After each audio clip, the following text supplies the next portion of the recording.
Hey everyone, welcome back to the channel. In today's video, I'm going to show you exactly how to add friends in Clash Royale, whether you want to challenge them, spectate them matches, or just hang out with your clanmates. Let's jump right in. First, open Clash Royale on your phone and make sure you're logged into your account. Once you're on the main screen, look at the top right corner. You'll see a button that looks like three little people or a chat bubble. That's the social menu. Tap on it.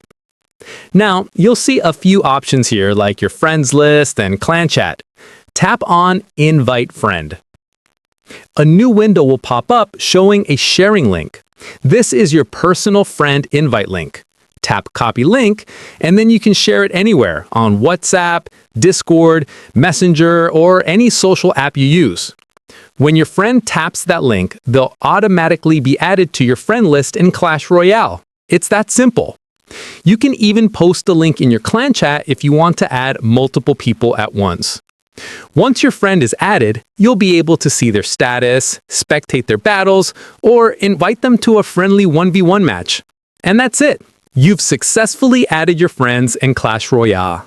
If this video helped you out, don't forget to hit like, subscribe, and drop a comment below with your favorite deck or your clan name. Maybe we'll clash someday.